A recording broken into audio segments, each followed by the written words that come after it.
Hello everyone, welcome back to Juja TV Weekend Edition. My name is Batulii and below are the headlines of today.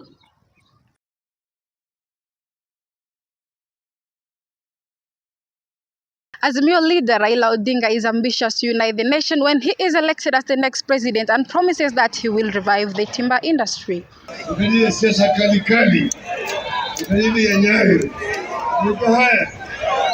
On Wednesday, Azimio leader Raila Odinga together with his team led the campaigns in Nakuru County at Elbagon, Njoro, Molo and Nakuru Town, where they urged the residents to vote for Azimio in the next elections. Raila also said his ambition is to have a united, peaceful and prosperous country as projected by Azimio.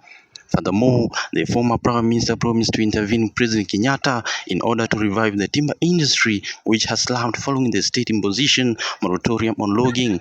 Joram Kitui, Juja TV, Weekend Edition. Kwanza ilileta uhuru, ya pili ilileta katiba mpya, ya tatu ya mwisho ni ya kiuchumi. Meanwhile, Wiper leader Kalonzo Musyoka now admits that he has no option but to work with Raila Odinga. Of the Orange Democratic Movement to run as president for the 5th time, I believe my brother Raila Odinga has committed an irreparable material breach of this agreement. If anybody has had any... Speaking on an interview at NTV, the former vice president says the willingness of his party members and One Kenya Alliance at large to work with Azimio has pushed him to an extent he cannot evade working with Raila. Furthermore, Kalonzo says whether Raila breaks the 2017 pact, he will still work with him, although it will bring us issues. Reporting for Juja TV News, Amarage Brian. The Ministry of Health has denied the claims that it has lifted the wearing of masks in public places. The fact that we have overcome the Omicron wave does not mean we are done with the virus. In a statement, the ministry insists that the measures are still in place and has not directed Kenyans to stop putting on face masks. However, the ministry will advise Kenyans in case of any changes on COVID-19 directives. Reporting for Juja TV News, I'm Sharon Nyandia. On to business news, where farmers could be heading to tough times with fertilizer prices set to go up. We should never forget that. We talk about agriculture every day and we ask the national government questions, but nobody ever asks the county government questions on what they do with the money.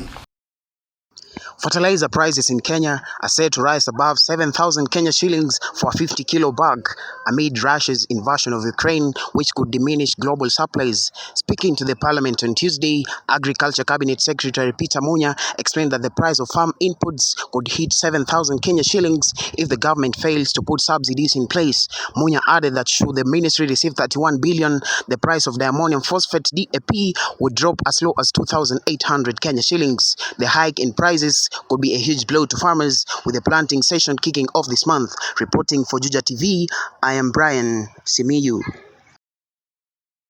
Moving on to international news, where the American plane makers Boeing and Airbus have halted the supply of plane parts to Russian airlines.